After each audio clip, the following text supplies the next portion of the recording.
Hey everyone, Whitney Cummings here. I'm going to be in Austin, Texas, January 9th to the 11th at the Comedy Mothership. I'm going to be in Eau Claire, Wisconsin, March 6th to 2026. People will keep being like, you're coming to Eau Claire? This place it's like a hidden gem, Yeah, it's a kind hidden of. gem. Yeah. Rochester, Minnesota, right? Mm-hmm. Where's Minneapolis? It's in Minnesota. You guys, we gotta, I'm getting paid to talk for a living. I'm starting to feel like I need to give the money back. March 7th, I'll be in Minnesota, Sacramento, California, May 13th. Nope. March 13th, Santa Rosa, March 14th. Wait, both the same night? You guys, WhitneyCummings.com. You'll find all these details that I truly just, like, literacy is not where I shine. Should I invoice the University of Pennsylvania for a refund? St. Louis, I'll be there March 19th. Royal Oak, March 20th. Omaha, Nebraska, March 27th. Des Moines, 28th. And I'm coming to Philly, rescheduling the show that I had to cancel. Sorry about that. April 3rd, I'll be there. We're going to figure out how the Eagles are going to pull it together for next year. Atlanta, April 10th. Jacksonville, April 11th. San Antonio, Texas. You know how this goes, you guys. I just keep going from city to city. Oklahoma City, May 8th. Fayetteville, Arkansas, May 9th. That is a reschedule. Walton Arts Center. Walmart people come through. Miami, Florida. I'm going to be going to Cozumel. Okay. No, I'm not. I didn't get fun all of a sudden. I was conned into this by Bert Kreischer, going on his cruise. We're going on a boat together. Let's do it. Whitney Cummings here. Your, what do you call it? Resident anthropologist. I'm here to report back from a trip I just took to San Francisco, California. Now, I know. Why are you talking about San Francisco? This is actually, what I'm about to say is the most important thing you'll ever hear. I went up to entertain rich people in San Francisco, which, by the way, I like doing. I like doing it. I like going. It's good to see what the most powerful people in the world are up to. I like to see, what color t-shirt they're wearing to work, the gray Patagonia vests. In San Francisco, they don't do ties. Like, they never wear ties. I don't know, probably too tempting. But I go up there to do like some Christmas party holiday. I'm kind of their dominatrix. I come like roast them to their face. And they just see me as like some dumb waitress that is like, I really like to go in like a scientist, like an anthropologist. I go into these corporate environments and I study rich people.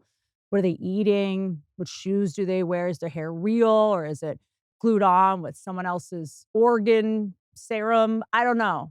And honestly, I enjoy it. I like going to these things. I like studying the people who have the biggest impact on the future of humanity. You'd think, though, that by now the people who invented AI would have replaced their employees with AI. Like, you go up and I'm doing these parties for like their employees. And I'm like, am I just like talking to a server? Like, how does I open the closet with all the blinking lights and do comedy? You'd think that by now all these rich, powerful tech people would have replaced their employees with AI. But no, no, no, no, no, no, no, no.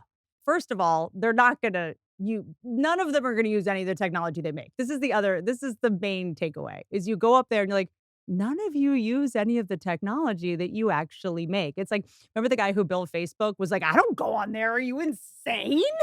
The guy who invented the Labradoodle was like, never get a Labradoodle. Are you crazy? They're inbred monsters.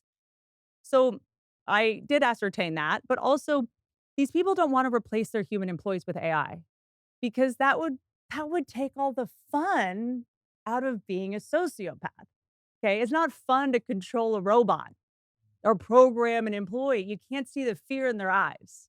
That's how you know there will always be human employees. We don't have to worry as much as I think we are right now because psychopaths want to hurt you.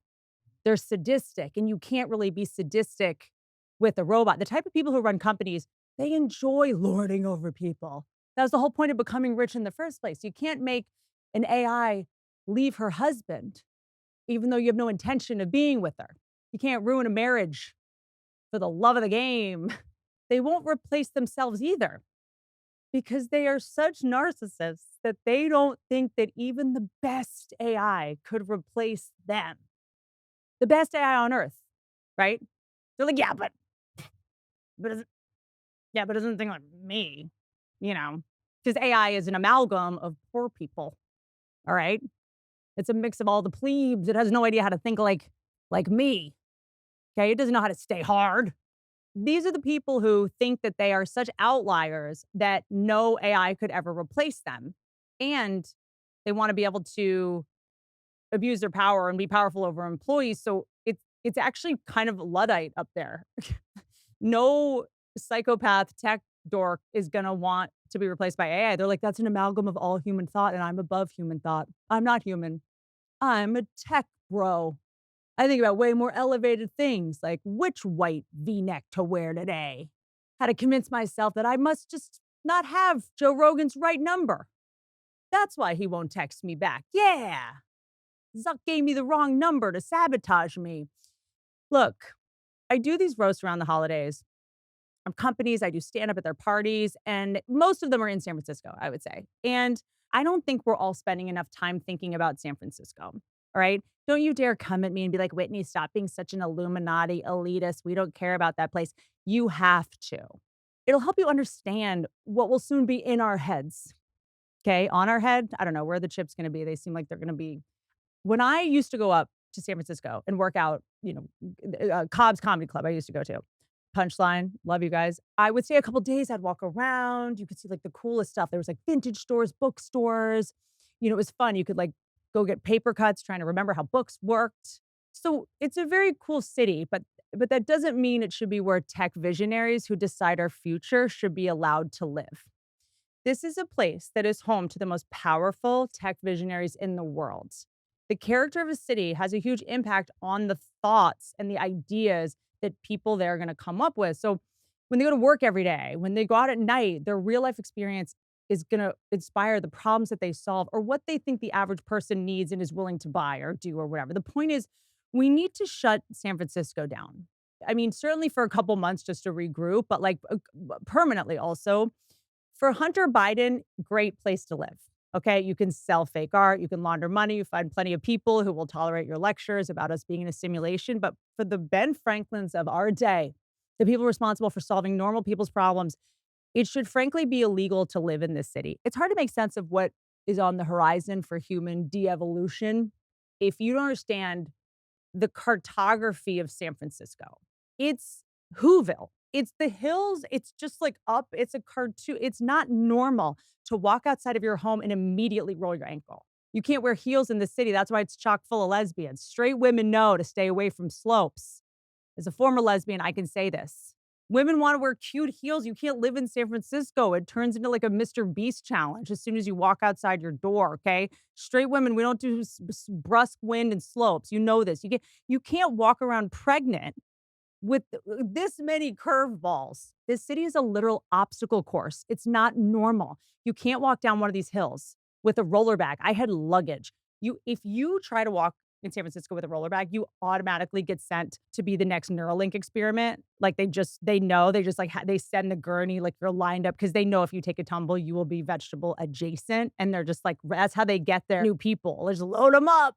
These people have chosen to live in a place where they face adversity and problems that no one else faces, unless you're like climbing Machu Picchu. This is why these people are inventing stupid stuff.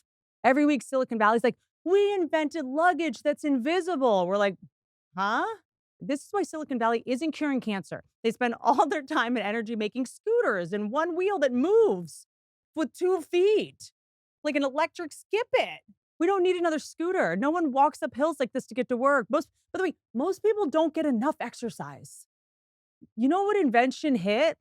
The Skechers shape ups, where when you do get to walk, most people only get to walk like 5 steps a day at their office, right? You do get to, I finally get to flex that long atrophied muscle since most people never get to do anything during the day because companies just make them sit on like a hemorrhoid bench, right? That's why that worked. Silicon Valley's like, what about a standing desk? Why do I feel like those didn't take? It's a little beta to be in an office. But can you picture Winston Churchill just like standing while writing? Like, you know what I mean?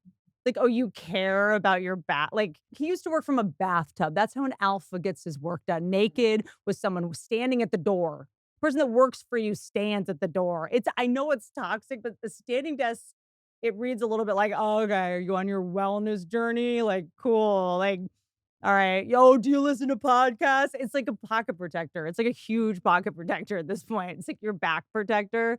All it does is tell me that you're injured. all it tells me is, like, you care about your posture. I'm like, "All right, I didn't realize you weren't done pursuing your career in the ballet." Like, when I see someone with a standing desk, you're just like, "Okay." Like, it does make people not go into your office because 'cause I'm like, "I'm gonna have to hear about an injury if I go in there," you know? And a guy's like, "You have a back thing." I'm like, "Oh, really? I had a kid at 40. You have a back thing? What happened? You bit it playing pickleball? What, do you trip and fall into the friend zone?" Like, if you have a standing desk, you have to understand, like, you have to be consistent over all areas of your life. Because now I'm invested. Now you've involved me. So if I see you at your standing desk and I have to deal with this image and I've heard about your bulging disc and now you rope me into it, now if I see you at the company party and you're, like, sitting on a stool all wonky, I'm like, "Hey, Tyler, 3 steps forward, 2 steps back much? Standing at work, sitting on this Sybian at the bar? I don't know, maybe get up and do a warrior one and undo the damage you're doing, because 'cause I'm not gonna listen to this next week when you wanna tell me about how now you have to sit on a yoga ball, another yoga ball going down the hallway. I'm not taking the bait when I walk in your office and you have the upside down hanging machine for your back. I'm not asking you about it. I'm gonna pretend I don't even see it. We're coworkers. I shouldn't know this much about your body. Why is it creepy for a guy to ask a woman about her body at work, but it's not creepy for a guy to tell us about his body at work? Like, a guy can't be like, "Oh, wow, Janet, like, your posture is great." But a guy can tell you the whole history of his back for 45 minutes, and I just have to sit there. A guy can be like, "Yeah, I gotta wear this weighted vest because I tore my ACL, and now when I do squats, I gotta hold in my core." I'm like, "Oh my god." Like, I'm good. Like, I'm good. Knowing someone's injuries is so much more intimate than seeing them naked. Like, we all kind of vaguely know what everyone looks like naked. Injuries, you can't guess that. That's I shouldn't know your injuries. I shouldn't know your status of your ba What's the first thing you do when you're, like, madly in love? You guys, like, lie and you, like, talk about your scars. You're like, "What's this one? It's a long story. I got time. Who hurt you?" Like, I don't wanna know about your surgeries. If you have a standing desk, I guess you just, like, have to really decorate your office in a way that offsets it, you know? Like, if you're standing with your like, the photo behind you, it's just be like Genghis Khan. Like, you just have to have, like, a photo of, like, Normandy, and you're like, you have to be running. You have to have been on the shore. Prove you need the thing, you know? If you have a standing desk, like, I wanna see your Navy SEAL battalion behind you, like, running away from a bomb. They're good, I know, they're good. No, I just I just if you're not standing right, it's gonna do damage, you know? And also, after a while, everyone's just like Dolly Parton, like, hand on the hip, you know? Every health benefit has a trade-off. This is what and then the Silicon Valley is gonna come up with a thing that, like, here's the thing that fixes the damage the standing desk did. 'Cause this is what's pissing me off about the standing desk is because there's a thing. Now there's a chair that you sit and you straddle it. And it's like, 'cause standing desks, they're bad for you. They cause a problem, then they solve it. They cause a problem, then they solve it. Like, there's always a trade-off with I don't like when Silicon Valley is like, "Here's the thing that's gonna fix everything." And you're like, "For now, or if I don't do it exactly how it's supposed to be executed, it could be worse." Like Huberman, Andrew Huberman's obviously brilliant. He he it if you don't if you're dumb, even a smart person telling you something's not gonna go over well. Huberman, he's like, "Get sunlight in the morning." When I tell you, when that kinda started, twice a week, friends would be like, "Hey, I have a migraine from looking into the sun." Like, "You looked into the sun? He told you to get some sunlight in your eyes." And you were just like, "Dung." Like, a standing desk can do more harm than good to someone who doesn't who goes to work more than 2 hours a day, like Silicon Valley people. Yeah, I just want you to understand that the people that invented the standing desk, they do work from home, and I will die on this hill, okay? I just it people I don't like that Silicon Valley goes back and forth between inventing things that are super patronizing, that are like, "You guys are so stupid that you need this," but then they make a thing that's like, "Okay, you can't just make this we're too dumb to use that. Like, pick a lane. Like, they go back and forth from thinking that, like, we're actual physical trainers that know how to stand for 8 hours straight without injuring our lower backs, but then they're like, "Here's a thing that helps you find hikes." I was paying $12 a month for this app, you know I can't drop it, about finding hiking trails, and I was like, "Wait, I've been hiking my" I was looking and I was like, "This isn't right. This is where the" I was, like, finding myself overriding my knowledge of where the hiking trail was by trying to follow this app, which was I don't know who made it. If Ted Bundy was alive today, that would be his app, by the way. You know that you don't need a hiking app. They at the beginning of every trail, there's this someone someone hammered in the sign and the arrows, like, also, the trail, you see it because 'cause it's been walked on. That's where the trail is. If the trail in the app's telling you to go away that hasn't been locked, I guess the trail is this way. No, it's the trails are listen to me. It's called a hiking trail. This means many people have walked on it, okay? For, like, a long ti the trail is what shows you that it's a trail. If you walk and look forward and you can see there's more trail, you keep going. Did anyone have trouble finding hiking trails before this? Is actually a serious question. A can you ask any girl in, like, her 20s in LA because hikes are the only date that any guy goes on in LA because it's free? I went on a date with a guy. He was like, "Let me check my app to where the trail is." I was like, "I'm gonna head out. If a man can't find a trail that is on the ground that is very clearly stomped on for the past 50 years, they're certainly not gonna find your G spot. It's just a that's just a true statistic. Also, I just all the they're trying to take away our common sense. They're trying to take away our ability to just read context clues. They're trying to infantilize us. I don't wanna be out on the hiking trail not trusting my gut. Wait, hold on. Now I'm even more mad. You're gonna take me on a hiking trail where there's no Wi-Fi and I'm following your trail on the phone that requires Wi-Fi? The one place there's no service is out on the hiking trails.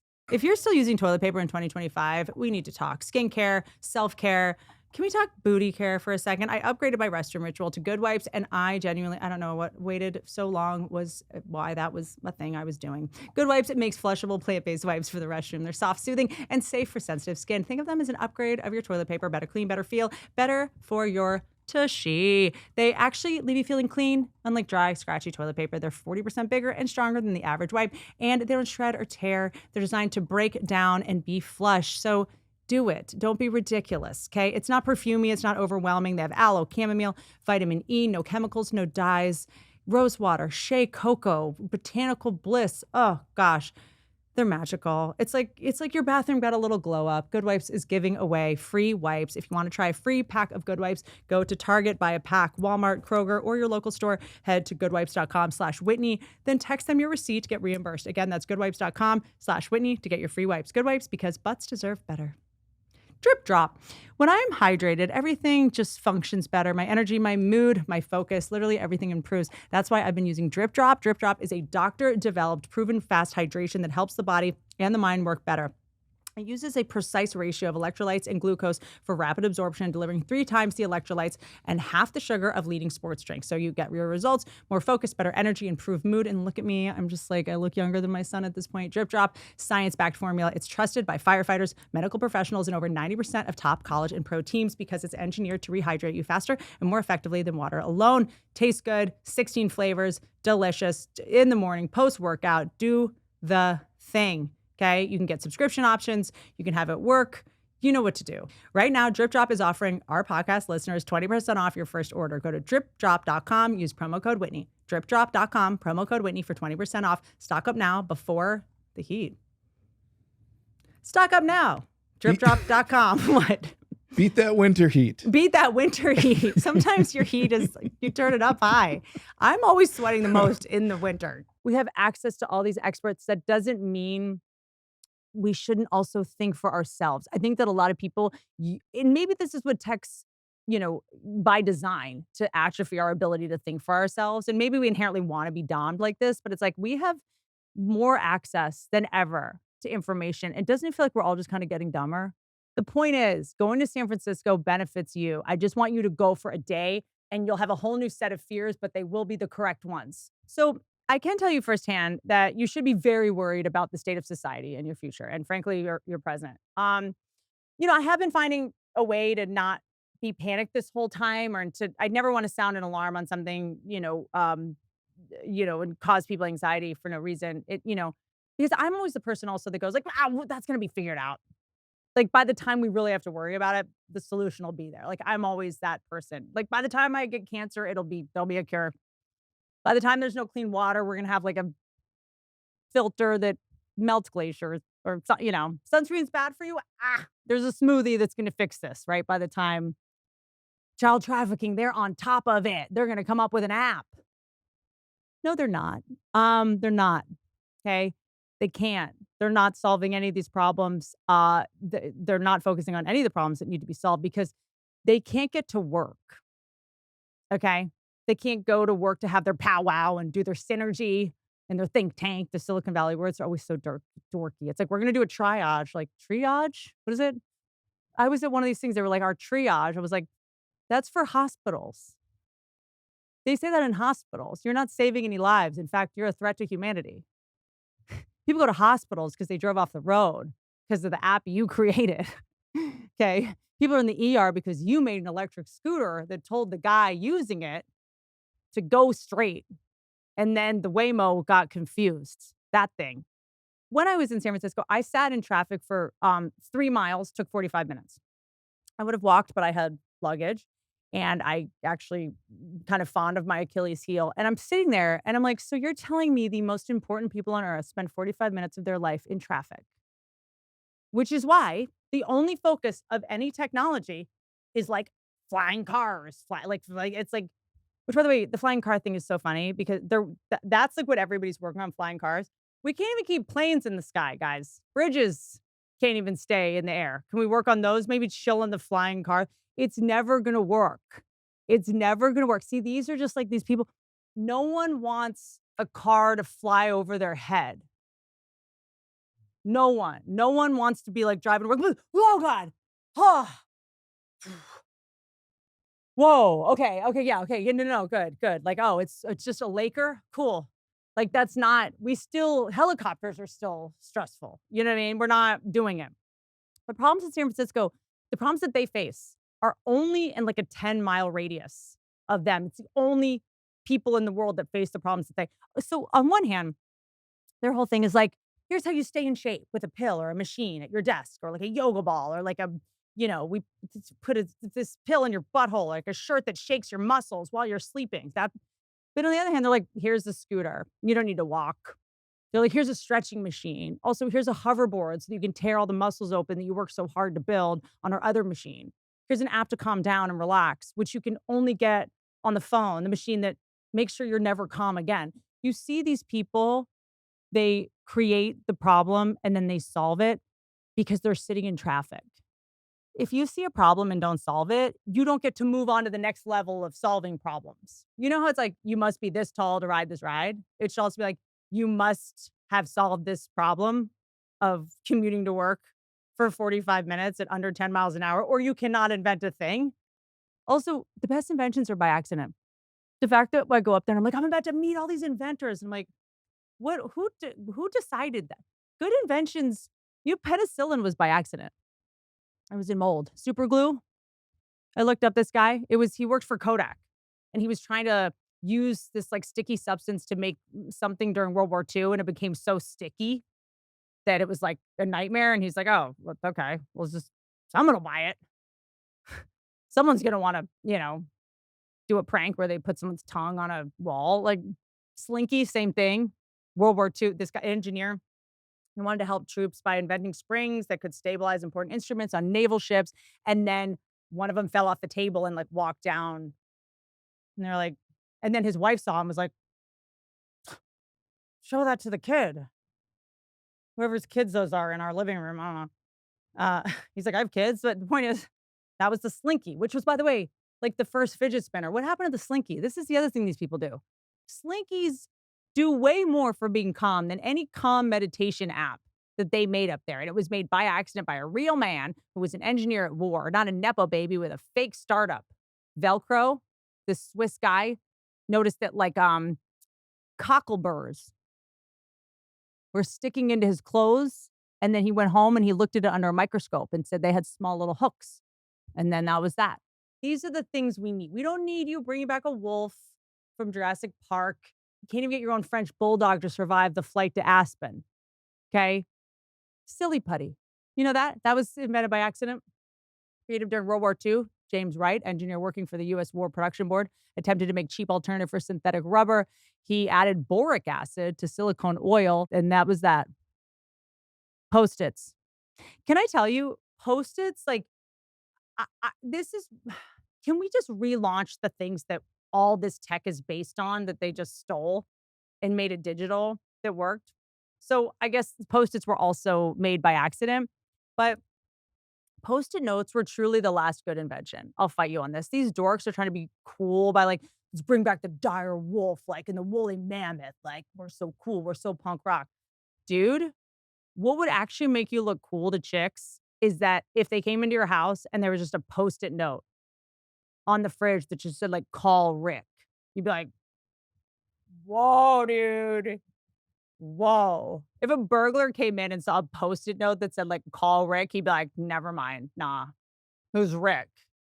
And what kind of thug used Post-it notes? Like, if this dude forgets a small thing like calling Rick, he sure as hell isn't gonna remember that strangling someone's a crime. These people, they don't need to live here, and they choose to live here. So I need someone to solve this conundrum for me because there's something afoot why you would live in a city that is so inconvenient, so impossible to navigate. Taxes are higher. Traffic is awful. Why do they live there if they didn't have to? Also, popsicles were invented by an 11-year-old. Okay. Name one thing they've done that's as good as popsicles.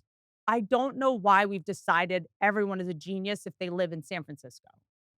It's like some Stockholm syndrome thing. I don't know what it is because you're like, oh, they must know some stuff that we don't. Or like, I don't know what it is. Like the Tom's guy. Someone brought him because every time I go up to these, I'm like, "Hey, what happened to the Tom's guy?" I feel like I did that corporate party like 5 years ago. Where do we see all the corporate parties I did 5, 6 years ago? All those people are like in jail, and I'm always like, "Oh, cool. Am I gonna get like no one like talk to me, please? Like, I don't want to be. Am I being deposed? Like every time I get called to San Francisco, I'm like, oh no, this could go either way. What happened to the Tom's guy? I won't let this stuff slide. Okay, he the Tom's shoes, his whole thing was that sorry, he was gonna send shoes or something to Africa, like, that was his whole thing. So, he got in trouble because people started going like, "Oh, you're undermining local economies in Africa by donating free shoes," right? So, local shoemakers and sellers in Africa and other developing regions, you're putting them out of business. They were making them in Ethiopia where there was, like, child labor was address your own factories sort of issue. It's just you know what it is? This is what's wrong with these people, okay? These people, when you sign up to live in San Francisco, your judgment is off. You're not thinking straight. You haven't gone other places to know I just anyone that lives in San Francisco, I'm like, "Have you been to, like, Houston? You know where you should, like, check out, like, Denver." Like, there's other super cool cities out there, but this guy's, "Ah, you know what? Blah, blah, blah. I need to invent something. You know what? You know what Africa needs? Shoes." But your whole thing is you work out barefoot. These tech bros, they work out barefoot or in the toe shoes. Because it's better to walk barefoot. Like, these people Silicon Valley breaks your brain. It thwarts creativity. Okay. I said it. When you sit in traffic that much, you hate humanity. You hate people. You start to hate them. And all these inventions that I keep listing, they are evocative of someone that hates other people. Africa, let's get them shoes. I don't want to have to look at their disgusting feet in all these photos. Yuck. You hate people if you live in San Francisco.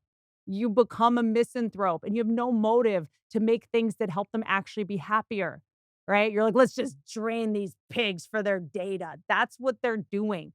You just kept me sitting in traffic for 45 minutes. You just cut me off on my way to spin class. Everyone should have to go on a field trip to San Francisco just to see what our innovators are living amongst and how quickly you can be in a car in San Francisco and be in a great mood and just be like, like, I never get mad in traffic ever. I found myself just be like, why am I trying to make you people laugh?" Like I was all of a sudden so negative about humanity, right? Why do we take field trips to the White House? The presidents don't even work there. It's not even that nice of a house. Okay. I want you to go to Silicon Valley and just see the apartments. They're designed to look like a roll box. They or like a magnetic tile game. Like everything is the people there's a lack of like beauty. There's old architecture, but it just was like these these are people that you go into their office, the outside just looks like just a cartoon modern just square, right? And you go in and their desks are, covered in toys, okay? These aren't serious people.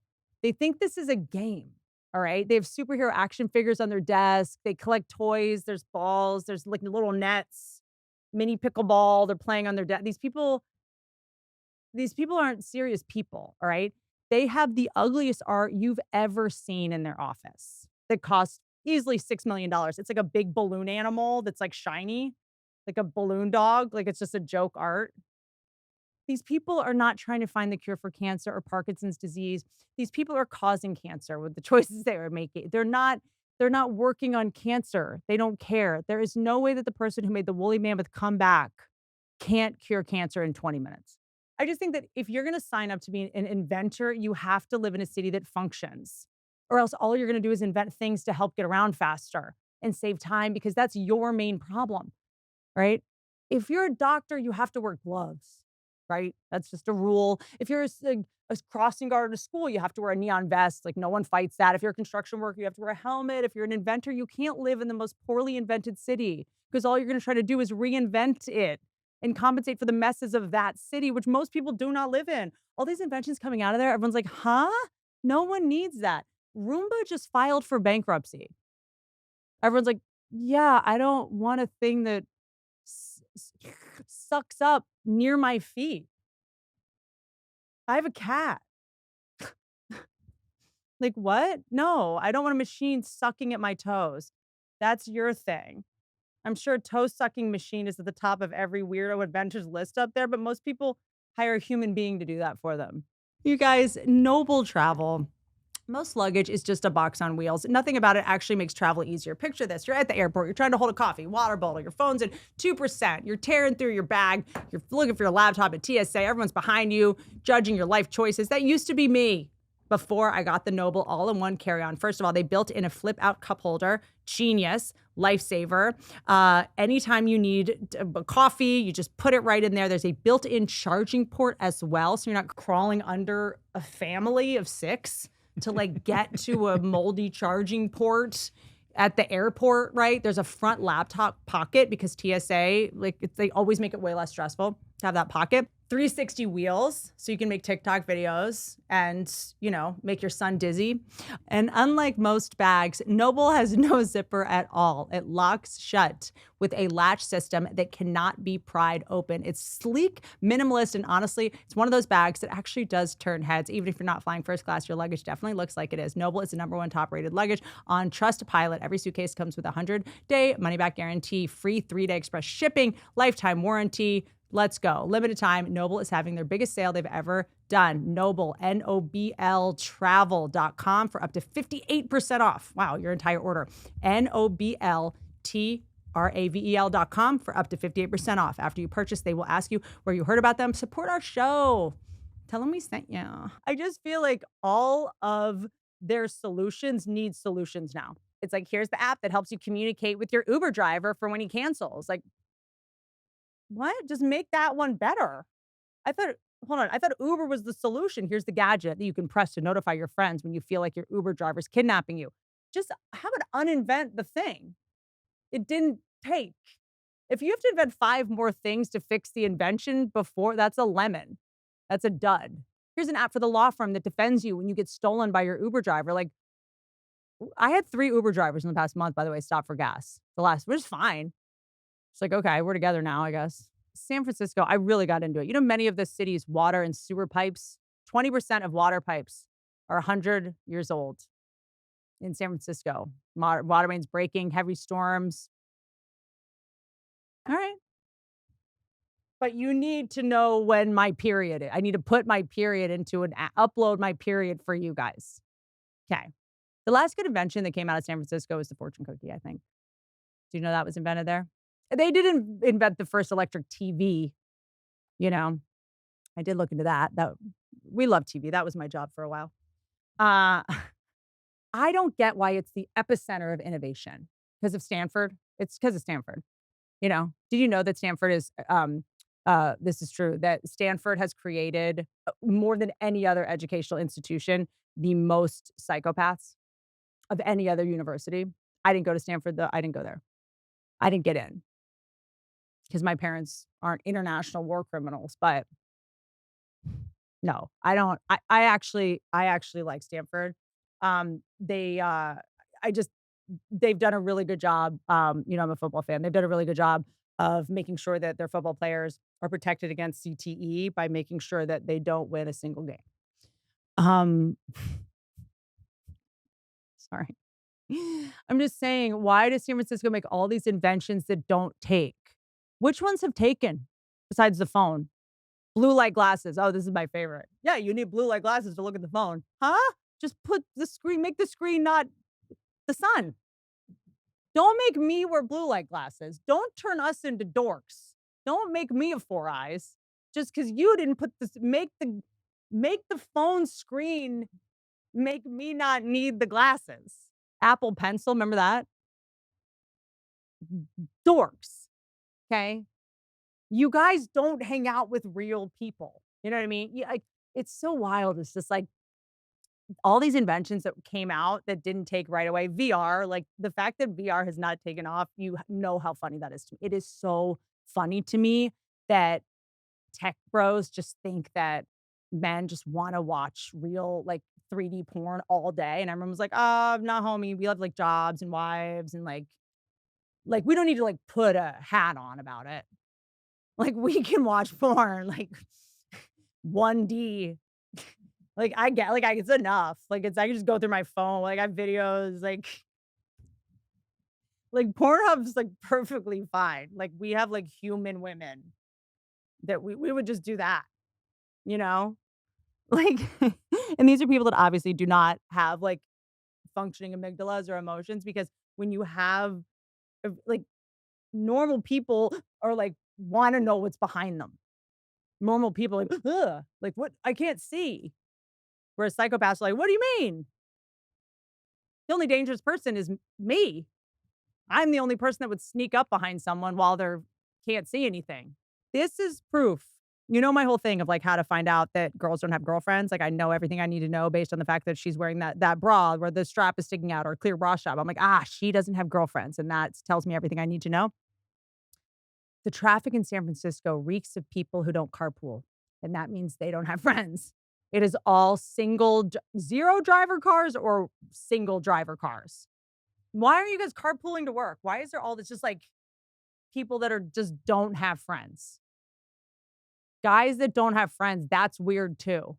Why aren't you guys all in one car together? Like, "We're gonna go make our sex robot." Like, why aren't you doing, like, Weird Science the road trip? It was weird. It was just weird to be like, "Oh, like, the people that are responsible for our future problems and solutions are sitting in this traffic." And these people are just miserable. And I'm like, after 45 minutes of sitting there, I was so pissed off. And I was like, this is there every morning on the way to work. They're like, why cure cancer? There's too many people as it is. When you go through that much traffic every morning, you then go to work going, why are we trying to save all these people's lives? There's too many people. So I don't know how now you guys solve it. Anyway, next week is gonna be the roast of 2025. This year was such a blur that it's been kind of fun to write. I'm like, "What? Like, that was this year?" Yeah, the year where money and fame wasn't enough, where it was all about just attention and cringe was the new currency, you know? Quentin Tarantino was like, "I'm not, over my dead body. I'm gonna be respected as one of the greatest directors of all time." He's going on podcasts. If you go on more than 5 podcasts a year, you have a podcast. I just want everyone to be clear on this. Like Quentin Tarantino's like, "I got all this money, I got all this respect, I got all this fame." Like, it's just I'm not on a link tree. Like, nobody hates me this week. When Threads is mad at you, you're really in trouble. I love you guys. Don't ride elephants. Goodbye.